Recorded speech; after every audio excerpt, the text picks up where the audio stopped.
마이크 테스트. 안녕하세요, 신우쌤입니다. 현재 시간 10시 17분 3월 28일 2019년. 오늘은 내일 상장하는 종목 이직 아니 뭐고 아모그린텍에 대해서 분석을 하도록 하겠습니다. 아모그린텍을 분석하고 난 다음에 파레토의 법칙, 거기에 대해서 잠깐 이야기를 하겠습니다. 아모그린텍은 내일 금요일날 일단 상장 예정이고, 또 청약 경쟁률이 22대 1입니다. 22대 약하죠. 좀 약하고, 그 공모가가 9,900원.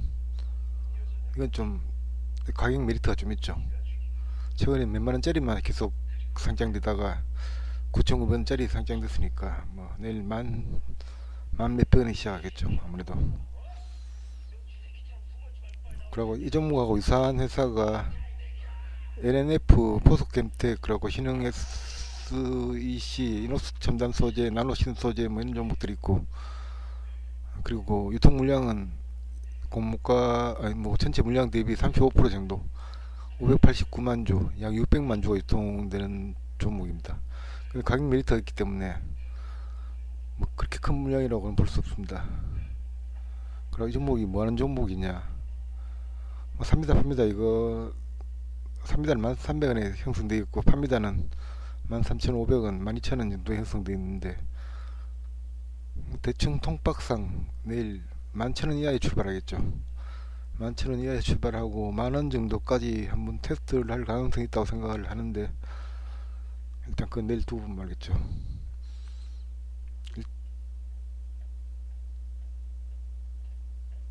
이걸 좀 빼고,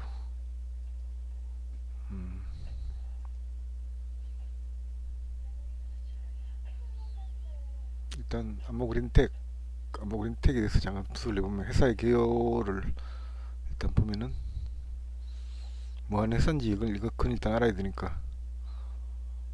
주요 사업 내용 및 향후 추진하려는 신규 사업 나오죠. 이거 밑에 나오면 자세하게 설명되어 있는데,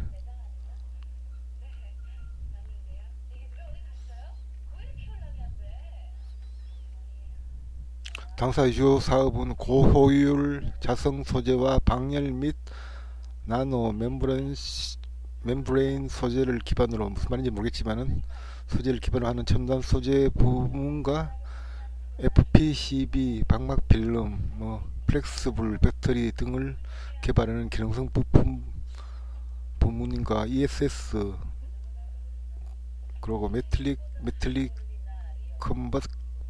컨버터, 그리고 수처리와 공기청정 및 환기 시스템 등을 개발하는 환경에너지 시스템 부문 등 세 가지 사업 부문을 구분했다. 대충 나오죠. 이 부분을 좀 구체적으로 들어가면 방열 소재에서 이제 뭐 무슨 말인지는 모르겠습니다.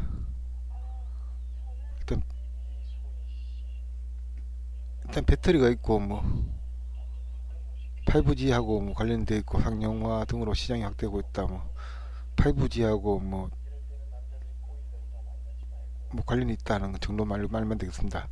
또 방막필름은 수 마이크로미터 피치의 미세회로 구현이 가능한 방막 형태의 기능성 필름으로, 뭐 좋은 말인 것 같아요. 그리고 플렉서블 배터리가 잡힌다는 이야기죠. 일단 독자적인 기술로 2차 전지의 유연성을 부여한, 일단 2차 전지 관련 주고죠. 플렉서블 배터리, 일단 플렉서블 디스플레이하고 뭐 비슷한 어떤 그런 거 잡히는 스마트폰에 활용이 가능한 어떤 그런 제품이겠죠. ESS는 전기를 저장하는 장치죠. 일단 이것도 좀 핫한 어떤 부분인데, ESS 관련주고, 거다가 메탈릭 컨버터, 이건 뭔 말인지 모르겠지만은 그냥 미세먼지 규제 법안 등에 의해 관련 시장이 성장되고 있다. 그러니까 미세먼지 관련주라고 볼 수가 있겠죠. 수처리 필터 모듈, 그러니까 심각한 지역에 오염된 물을 음용수로 활용할 수 있게 하는 정수기계. 일단 앞으로 향후 이렇게 뭐 한락하는 사업 자체가 상당히 환경적인 부분도 그렇고 2차 전지라든지 뭐 전기 저장 장치라든지 또 미세먼지 뭐 이쪽으로 해갖고 관련이 있다는 거.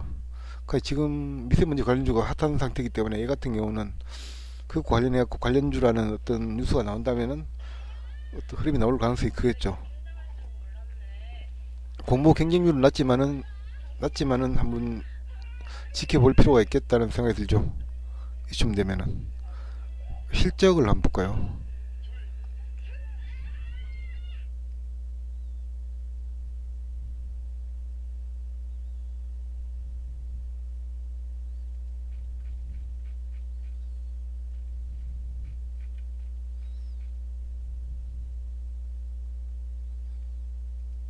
주상순이익은 계속 마이너스인데 실적이 마이너스다는 얘기죠.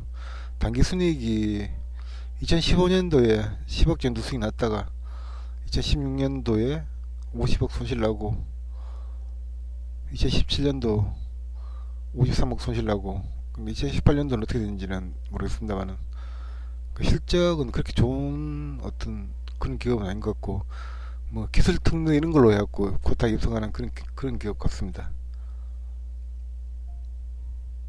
사업의 내용은 뭐 한번 읽어보면 될 것 같고 일단 내용 자체는 괜찮아요. 전반적으로 재무에 관한 사항을 쭉 한번 보면은 돈이 되는 업체인지 안 되는 업체인지 2018년 3분기까지 27억 정도 적자가 나고 있는 상태였고 그 3개년도 이상 지금 영업이익이 작년에 2017년도에 흑자가 났다가 이제 2018년도에 적자로 다시 전환했는데 2019년도는 어떻게 될지는 아직은 모르죠. 그러니까 실적은 썩 좋은 회사는 아니고 일단 꿈을 성장 기업이라고 볼 수가 있겠죠. 이렇게 되면 그러니까 이 종목 같은 경우는 대충 만원에서 11,000원 정도 시가가 형성될 가능성이 크고 시가로 바로 붙기보다는 살짝 조정을 기다리는 것도 괜찮을 것 같아요.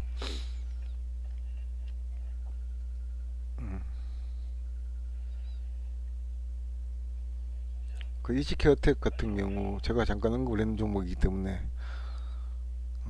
예를 본다면은 일단 수급부터 잠깐 보겠습니다. 수급 잠깐 보면은 기관이 계속 팔다가 첫날 상장된 날부터 팔다가 오늘 처음으로 이렇게 17,000주 정도 매수를 했고 외국인들은 계속 그 외국인 보유 수량이 계속 제로였는데 공매도 이틀 정도 때리고 판매했다가 오늘 다시 또 뭐 공매도 물량이 나왔다 이렇게 볼 수 있는 그런 상태 같아요. 그러니까 애들 같은 경우는 어차피 판매를 해야 되기 때문에 음?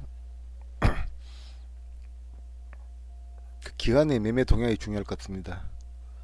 그 단일가에서 오늘 6.3% 정도 올랐습니다. 6.3% 정도 올랐기 때문에 내일 갭은 뜰 가능성이 많이 뜨겠죠. 28,600원, 28,700원으로 이렇게 마감을 했습니다. 28,700원 하면 오늘 시가보다 높게 떠서 내일 출발하겠네요. 그럼 3만원 돌파 시도를 내일 할 가능성이 일단 커 보이죠. 커 보이고 현대오토 오늘 상장된 종목 같은 경우는 얘는 오늘 아주 의외인데 기관이 20만 줄 매수를 했죠. 외국인들은 30만 줄 매도를 했고 외국인들 현재 남은 물량은 11만 7천 주 남았기 때문에 외국인들 매도 물량은 큰 부담이 안 되는 상태. 기관이 내일 추가적으로 매수 들어오는지 그걸 확인해야 될 그런 부분 같아요. 기관이 내일 만약에 들어온다면은 내일 종가 매매도 가능한 어떤 그런 흐름이 되겠죠.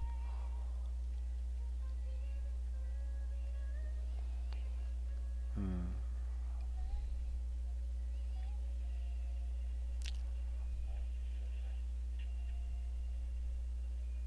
그리고 파레토의 법칙에 대해서 이야기를 하려고 그랬죠.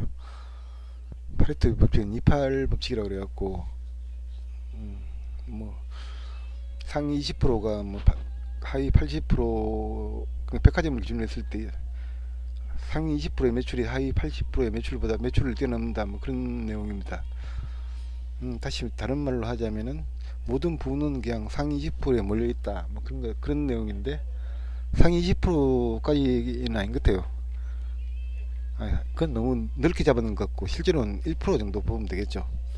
상위 1%가 하위 99%의 부를 독점하고 있는 그런 상태라고 보는데, 근데 28법칙은 굉장히 중요한 것 같아요. 뭐든지 어떤 걸 하든 간에 길거리에 어떤 매장을 하나 오픈하더라도 기본적으로 유동인구를 일단 조사를 하겠죠. 하루 종일 앉아갖고 한 일주일 정도 유동인구를 일단 해갖고 나누기 평균해서 하루 평균 유동인구 얼마냐 이렇게 보통 계산하는데, 유동인구가 1000명이라면은 그 매장에 관심을 가질 수 있는 사람이 200명 정도라고 생각하면 돼요.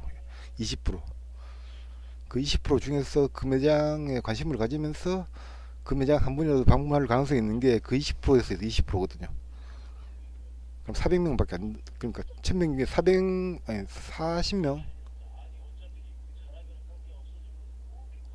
1000명 중에 40명 정도가 자기 매장을 방문할 가능성이 있는, 어떤 한 번 정도 방문할 수 있는 가능성이 있는 그런 사람으로 보면 되겠습니다. 그 40명 중에서 20%, 4, 2, 8, 8명이죠. 8명 정도가 단골이 될 수 있는 어떤 건데, 그것도 맛있고 뭐 그래야지 그게 가능한 어떤 거라고 생각하는데, 뭘 하든 간에 그런 20%의 법칙이 적용이 되는 것 같아요. 그러니까 유튜브 같은 경우도 보면은 어 그냥 우연히, 예를 들어 제 콘텐츠를 기준으로 한다면 우연히 제 콘텐츠를 클릭을 하는 어떤 사람이 있을 거예요. 그게 조회수로 보통 나오는데, 그런 사람들 중에서 구독으로 연결될 수 있는 사람이 한 20% 정도, 1000명이 만약에 조회한다면은 200명 정도가 구독을 할 수 있다는 거죠. 그러니까 100명이 만약에 조회 안 한다면 수명 정도가 구독으로 연결되고, 구독으로 연결되면서 저하고 어느 친분을 쌓을 수 있는 사람의 비율은 그 20% 중에서 또 20%, 2, 4, 4명이죠. 4명.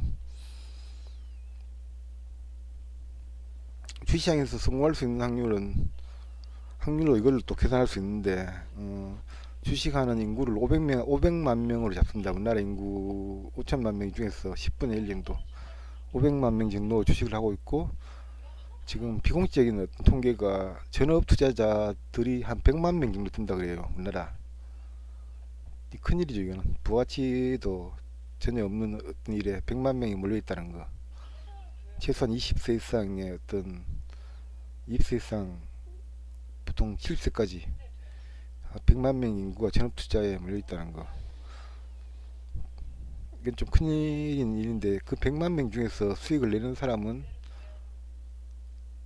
수익을 그러니까 내는 사람은 20만 명이라고 보통 보는데, 그 20만 명 중에서 나름대로 제대로 어떤 수익을 내는, 월천 이상 뭐 이렇게 수익을 내는 사람들의 비율 자체는 4만 명 정도 잡으면 되겠습니다. 2, 2, 4 해갖고 20% 중에서 20%. 그렇다면 주식의 어떤 수준 자체를 본다면은, 그 4만 명이 수익을 낸다고 봤을 때 이 4만 명을 상위, 그러니까 100만 명 중에서는 4%지만은 500만 명 전체 주식 인구 중에서는 1%가 안 되죠. 0.1%, 0.8% 정도 뭐 되는데, 음, 그렇습니다. 그러니까 손익분기점을 넘어서는 정도의 사람들이 그 정도라는 이야기입니다. 그리고 뭐 각종 수익률 대회 같은 거 이런 걸 분석을 해보면은 그 프로테지가 거의 비슷하게 맞는데, 다음 주부터 4월 1일부터 미래 수익률 대회가 또 있고, 4월 둘째 주부터는 키움 수익률 대회가 있습니다. 그걸 잘 분석해 보면은, 그러니까 수익 낸 사람, 손실 낸 사람 프로테이지를 분석해 보면 28법칙이 또 적용이 됩니다. 그러니까 지수가 막 상승할 때는 그 반대 그냥 80% 수익을 내고 20%가 손실이 나는 어떤 그런 시스템이 되는데, 지수가 키움 수익률 대할 때는 보통 지수가 안 좋았어요 그동안은. 그런 키움 수익률 대의 어떤 딜레마라고도 볼 수 있는데, 하기 때문에 어떤 지수 관점으로는 좀 불안한 상황입니다. 그런 부분이.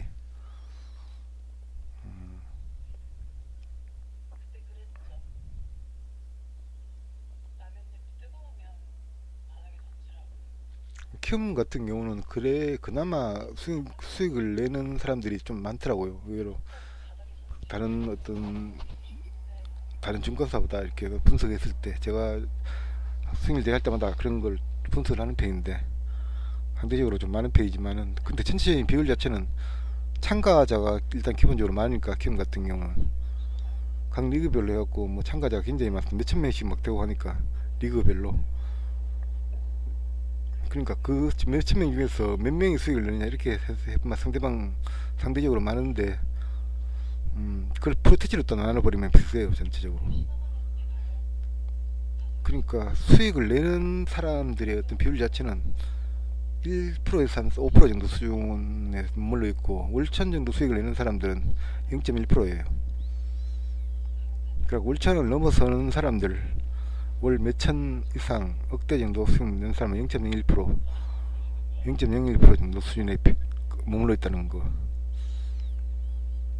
0.01%가 1000명 중에 한 명이죠. 0.01%는 만 명 중에 한 명이고 한 도시가 있다면은 100만 명 정도의 어떤 도시가 있다면은 0.1% 하면은 1명입니까? 아니죠. 10만 명에 0.1%가 1명이니까 100만 명은 100명? 그렇게 맞나?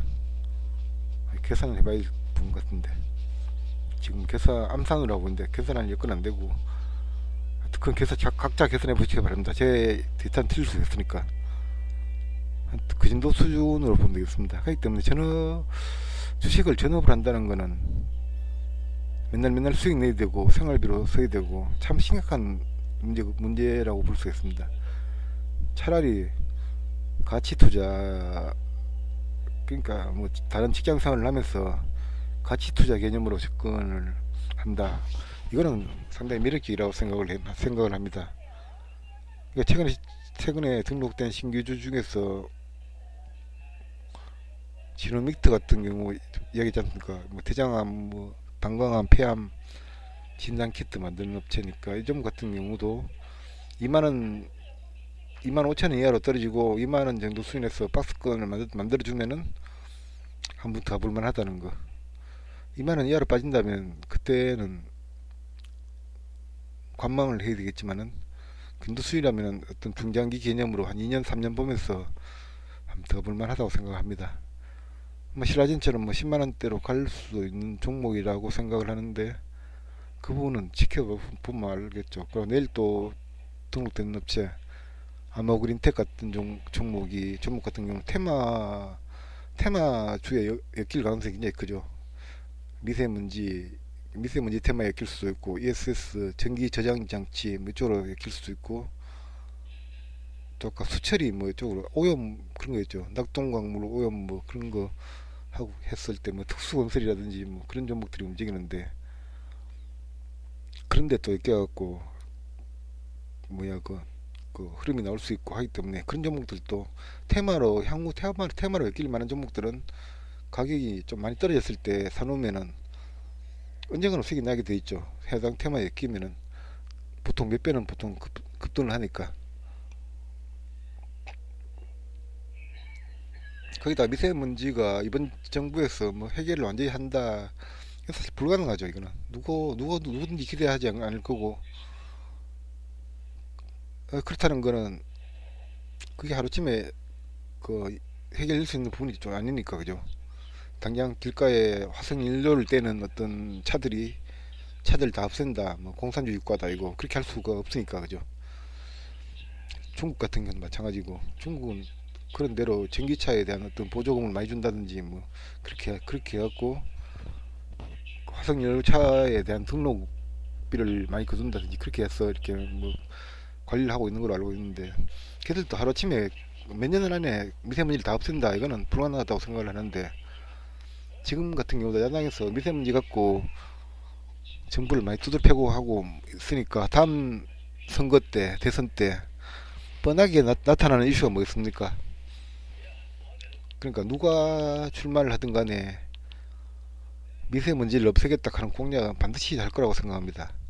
그러면 미세먼지 관련주가 또 대선 테마로 엮일 가능성이 있겠죠.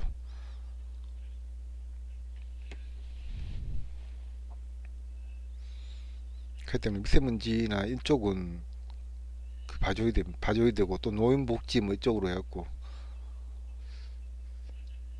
지금 청년복지는 어느 정도 이렇게 뭐잘 되고 있더라고요, 보니까. 뭐 청년 수당제라든지, 뭐 청년 배당, 뭐 그런 식으로 해갖고, 뭐 성남시 같은 경우는 좀 많이 주는 걸로 알고 있는데, 하여튼 서울 경기권으로 갈수록 그런 제도는 잘 돼 있는 걸로 보는데, 그러니까 그러니까 현 정부 같은 경우는 노인들 표가 전부 자유당표니까 노인들한테 별로 그렇게 신경 쓸 필요가 없는 정부 아닙니까? 어차피 어떻게 하든 간에 그 표가 올 가능성이 없으니까, 당장 노인연금을 뭐 20만 원 주다가 200만 원 올린다 하더라도 뭐 그 표가 올 것 같지는 않고, 제가 봤을 때 맨날 가짜 뉴스 이상한 거 뭐 정말 저도 며칠 전에 병원 가서 대기실에 앉아 있다가 어떤 노인분 하나 가짜 뉴스를 보는 걸 봤는데, 참 뉴스가 심각하더구만요. 그런 걸 보면, 그렇게 보면 세뇌됐을 것 같으면 어떤 경우라도 이렇게 그런 신념은 바뀌지 않는다고 생각하거든요. 그렇기 때문에 현 정부에서는 노인복지 정책이 더 이상 나올 가능성이 별로 없다고 생각을 하고, 다음 대선에 어떤 이슈는 될 수 있다고 생각합니다. 그러니까 미세먼지 관련주는 자세히 봐줘야 된다 하는 그런 내용입니다. 그런 내용이고, 뭐 파레토의 법칙, 그러니까 28 법칙, 그것도 마찬가지로. 유튜브는 근데 이해가 안 되는 게, 좀 이해가 굉장히 안 되는 게, 제가 좀 아까 제가 구독하는 채널이 있어요. 이 채널인데, 체에 이제 그러니까 그 얘가 뭐 이 사람이 혈액이라든지 김윤희 장기를 이제 그 프로파일러라고, 먹은 사건이 있는데, 뭐 이 경장 유영철이 출신이고, 자기도 체이스를 음, 봐서 또 그리고 추적 팔로잉을 수사가 맞은편에 시작이 시작된 된 있는 거예요. 거죠. 이 아저씨가 경찰 첩보 얘기를 잠깐 드리면요. 김복준 아마 우리 형사라고, 김윤희 동두천 경찰서인가 뭐 수사과장 출신이고, 문화 두 개가, 아니 문화 두 개인가 문화 세 개인가 출신입니다. 또 그러고 한 명 더 나오는데, 염 교수라고, 그 사람은 동국대 경찰행정학과 교수인데 전문가들이죠, 이 사람들은. 그 전문가들이 나와서 뭐 어떤 사건에 대해서, 우리나라에서 일어났던 기존의 사건에 대해서 뭐 브리핑을 하고, 또 프로파일러 입장에서 분석을 하고, 뭐 그런 어떤 프로인데, 저 같은 경우는 프로파일링에 관심이 많아갖고 이 프로를 보는 편인데, 이 사람들이 하는 방송 자체는 조회수가 10만 정도 수준. 또 그러고 이 사람들이 그동안 한지는 얼마 안 됐어요.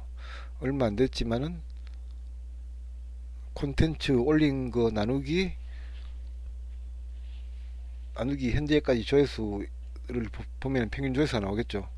지금까지 총 나왔는 게 천만 정도의 조회수가 나왔습니다. 그리고 또 디바 제시카락 하는 어떤 아가씨가 하는 프로인데, 이 사람은 그냥 어떤 프로파일러도 아니고 뭐 경찰이었는지 아닌지 그건 몰라요. 과거 이력을 모르니까. 구독자가 아까 전문가들이 하는 이 같은 경우는 구독자가 7만 6천 명입니다. 7만 6천 명이고, 비전문가가 하는 디바 제시카라는 이 아가씨가 하는 채널은 구독자가 167만이고, 기본 정보에 들어가 보면은 지금까지의 총 조회수가 5억 3천 뷰. 물론 가입일이 다르지만은 5억 3천 뷰. 그 차이는 뭐냐면은, 디바 제시카라는 여아씨 같은 경우는 굉장히 자극적으로 어떤 멘트를 날리고 어떤 자극적인 사건만 다룬다는 거고, 또 그러고 이 전문가들이 하는 방송 같은 경우는 그렇게 자극적으로 하지 않고 그냥 굉장히 객관적으로 사건을 분석하고 뭐 사건에 대해서 이야기를 하는 그런 프로라는 거. 그런 차이는 있습니다만, 자극적인데 굉장히 익숙해져 있다는 그런 느낌이 들죠. 그러니까 그걸 딱 봤을 때, 이건 제 채널이고, 제 채널이야 뭐 거의 폭망했는 채널이니까, 이 채널을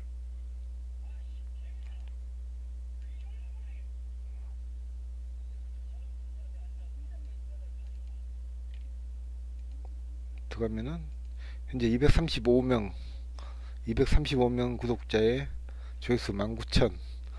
슬프죠. 뭐 소리가 작고 답답하다 뭐 이런 댓글도 몇 개 안 달리는데 뭐 그러니까 쉽게 얘기하면 재미없다는 이야기겠죠. 다른 어떤 채널 가도 소리가 작다라고 어떤 이야기하는 채널은 댓글이 달리는 건 없던데 제 채널 같은 경우는 이렇게 뭐 소리가 작고 답답하다, 매매를 장중에 제가 하는 매매를 중계하다 보니까 큰 소리를 낼 수가 없어요. 제가 큰 소리가 난다는 거는 어떤 평정심이 유지되지 않는 상태라는 이야기죠. 굉장히 마음을 차분하게 해서 매매를 해야 되는데 막 게임 중계하듯이, 제가 그 나름대로 유튜브에 잘 나가는 사람들 뭐 보겸 TV 뭐 이런데 가서 그 배틀그라운드 중계하는 걸 봤는데 정말 재밌게 하대요. 뭐 적당한 욕도 섞어가면서, 그다 대도서관이라 그럽니까? 그 친구 유튜브에 책 쓰는 그 친구 채널도 가봤는데 그 친구는 욕 안 하지만 참 재밌게 근데 보겸 TV가 더 재밌게 하더라고요. 재밌게 하는데 게임을 안 하지만은 배틀그라운드 같은 경우는 한번 해보고 싶다 하는 욕구를 느낄 만큼의 어떤 재밌게 하고 있다는 거. 하니까 뭐 그 구독자 수가 몇백만, 300만까지 되고 뭐 그런 거고, 제 같은 경우는 당연히 재미가 없으니까 뭐 224명 밖에 없고, 그 재밌다 하는 사람은 딱 한 명 있더라고요. 하이정님이라고. 감사합니다. 재밌었어요. 그런데 특이한 취향이신 것 같아요. 뭐 제가 봐도 재미없거든요. 이거는 저도 제 매매를 복귀하면서 이걸 한 번씩 보면은 막 목소리 너무 작고 볼륨도 최대한 이렇게 크게 해서 그 소리가 너무 작고 답답하다 이렇게 하면은 제가 답변을 할 수 있는 게 이쪽으로 들어오면 안 되고 이리로 가야 되는구나. 볼륨을 최대한 높여서 이 말밖에 할 수가 없어요. 저도 볼륨을 최대한 높여서 들으니까 저는 그렇게 하니까 들리니까 이쪽으로 왔는 김에 그냥 이현주님이 화려한 호가창, 불안한 호가창은 어떤 호가창을 말씀하시는 건지요? 라는 질문을 했고 제가 답변을 했고, 영상을 한번 보여주면 안 될까 했는데 영상으로 지금까지 수없이 보여줬지 싶어요. 영상을 찾아보면은 항상 하는 이야기가 어떤 화려한 호가창, 불안한 호가창, 불안한 호가창에서 매수, 불안한 호가창이기 때문에 어떤 버틴다, 견딘다, 그런 이야기를 많이 합니다. 호가창이 매수 잔량이 막 쌓이고 이렇게 어떤 화려한 어떤 갈 것 같은 그런 호가창이 오면은 매도를 하는 어떤 그런 거. 물론 오늘 저 같은 경우 매매 복귀를 해보니까 실수를 했더라고요. 그러니까 화려한 호가창에서 매도를 했는 게 아니고 불안한 호가창에서 매도를 하고 막 그런 실수를 했더라고요. 물론 그런 실수를 또 반복하면 안 되겠지만은,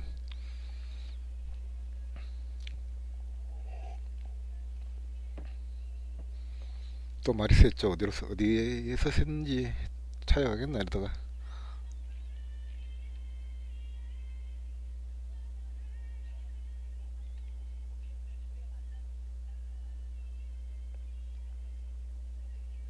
못 찾아가겠어요. 어디서 샜는지. 여기도 아니고 여기도 아니고.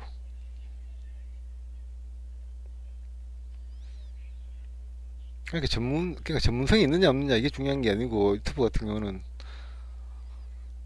얼마나 자극적이냐 그런 게 어떤 그런 거하고 연결이 되는 것 같은데, 유튜브 입장에서는 그거는 에러죠.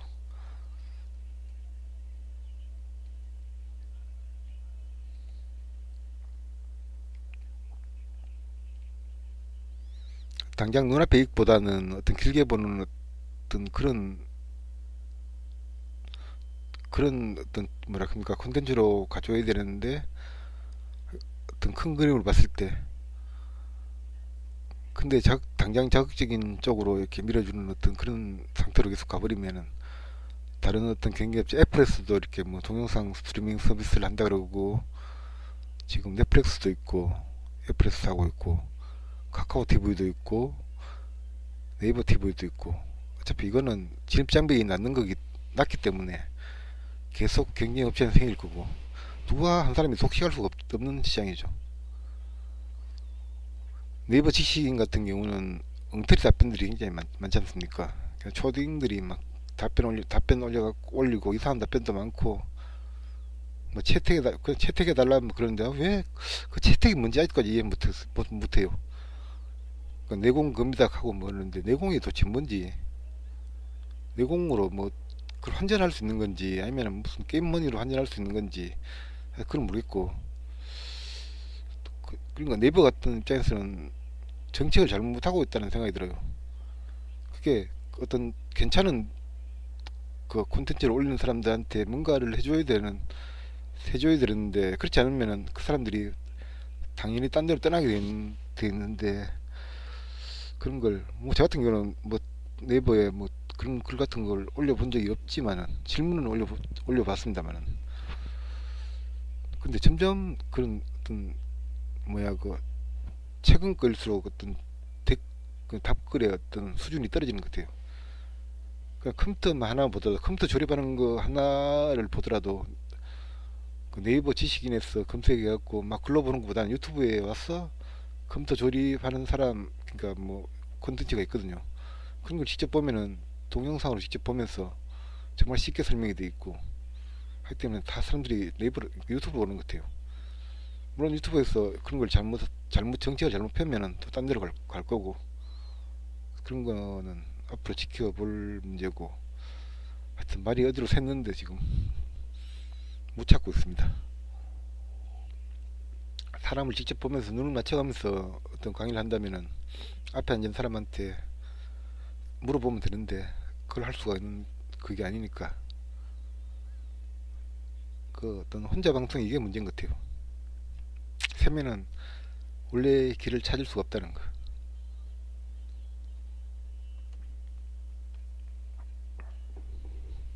이팔 법칙에 대해서 조금 더 한다면은, 제가 제 카톡 아이디를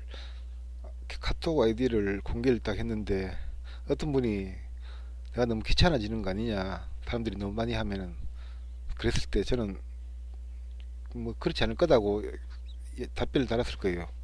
답변을 달았는데 200명의 구독자가 만약 있다면은, 해당 콘텐츠의 어떤 조회수가 200개가 나왔다면은 그 카톡 아이디에 관심을 가질 사람은 20%, 40명밖에 안 돼요. 40명.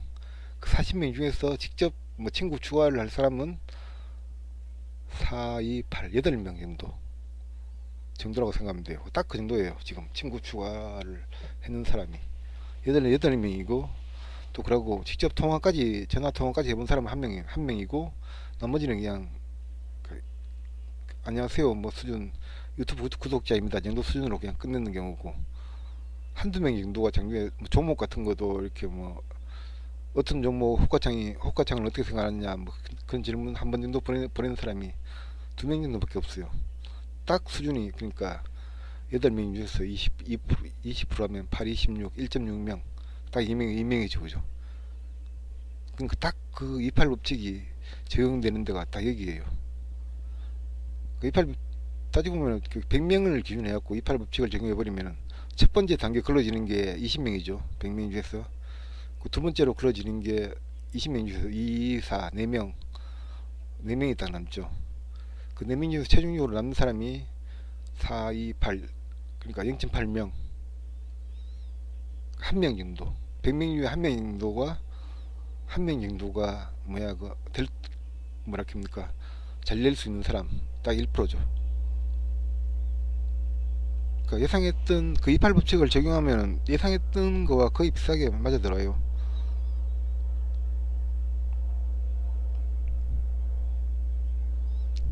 하기 때문에 제가 콘텐츠를 올리는데 굉장히 민감한 어떤 내용을 올리더라도 뭐 크게 걱정을 안 하는 게, 조금 부담스러운 거는 뭐냐면은, 저 같은 경우 사람들한테 그런 걸 여러 개를 가르쳐준 사람은 없어요. 하나 정도를 집중적으로 하라 그러면서 그 하나의 매매에 최적화를 시키는 어떤 그런 강의를 좀 했는데, 해당 강의를 배하는 사람 입장에서는 제가 그걸 콘텐츠를 공개했을 때 기분 별로 안 좋겠죠, 당연히. 그러나 저 같은 경우는 별로 신경 안 쓰는 게, 설령 그런 걸 올리더라도 그걸 완전히 이해하고 실전에서 적용할 수 있는 사람들의 비율 자체는 어차피 100명 중에 한 명이 한 명 하니까 별로 신경 안 쓰는 거고, 그러니까 어떤 민감한 걸 올리더라도 1% 정도만 이해를 한다는 거.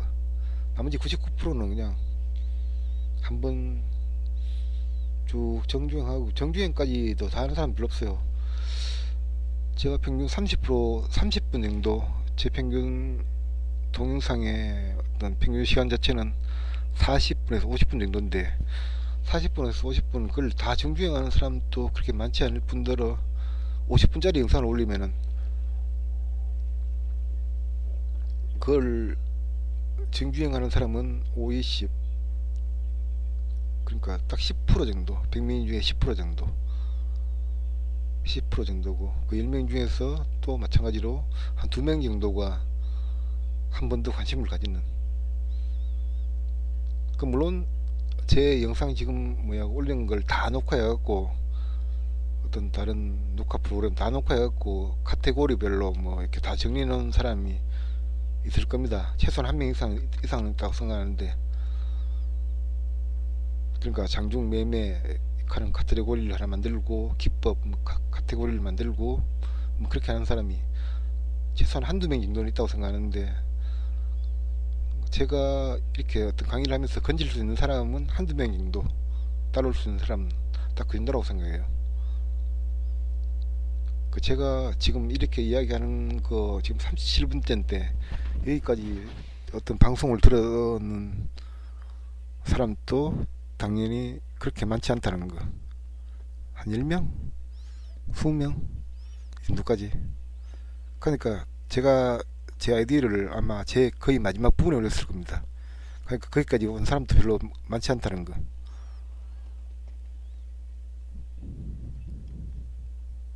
그렇습니다. 그렇기 때문에 세상에 어떤 부는 1%만 가지, 1%가 99%의 부를 차지하고 그렇게 할 수밖에 없는 그런 이유 자체가 있는 거예요. 분식점을 하나 차리더라도 100명이 차리면 한 명 정도가 성공하는 거고, 성공한 사람은 다 이유가 있고, 또 나름대로 실패하는 사람도 나름대로 다 이유가 있고. 음식점이야 사실 맛없으면은 입지 조건을 많이 이야기하는데, 집 근처에 생활의 달인에 나온 그 잔치 국수집이 있는데, 거기는 사람들이 찾아갈 수 없는 위치에 있거든요.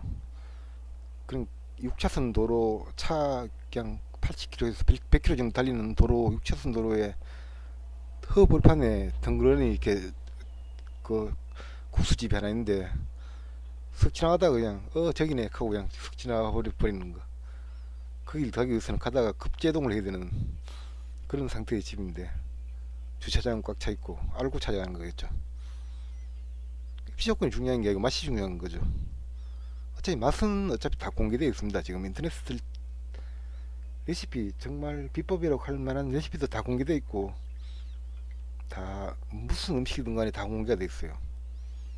없는 게 거의 없을 거예요. 저 같은 경우도 요리도 제 취미 중에 하나이기 때문에, 그것도 요리도 한번 먹어본 요리는 나름대로 복기를 할 수가 있어요. 집에 와서 밖에서 먹어본 요리 먹어보면 대충 뭐가 들었다, 어떻게 믹스를 했다, 그런 것들에 대한 복기. 그러니까 그것도 나름대로 재능이라고 생각하는데, 처음에 요리 콘텐츠로 갈까 이런 생각도 해봤는데, 맛없으니까 안 가는 거겠죠. 뭐든지. 그래서 다양하게 어떤 음점을 가봤는데, 맛없는 집이 오래 가는 경우는 못 봤어요.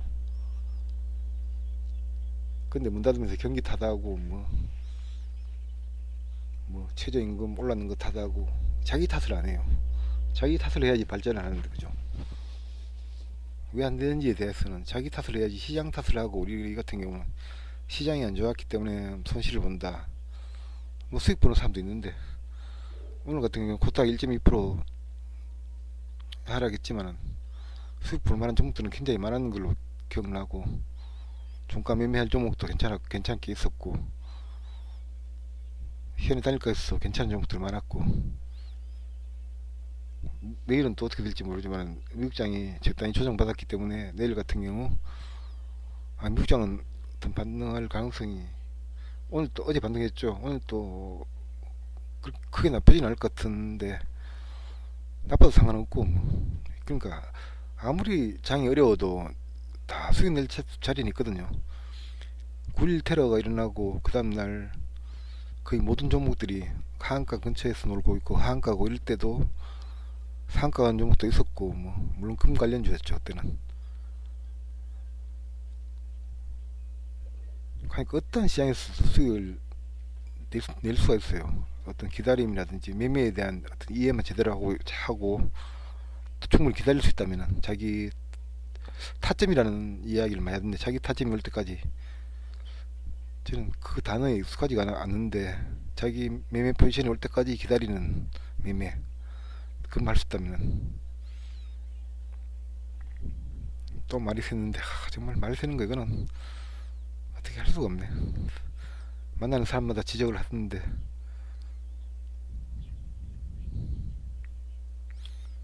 이거는 컴퓨터로 치면 램 문제겠죠. 사람으로 치면 해마, 뇌에서 해마의 문제, 단기 기억 저장 장치, 그러니까 해마가 맞지? 하여튼 그때 문제 같아요.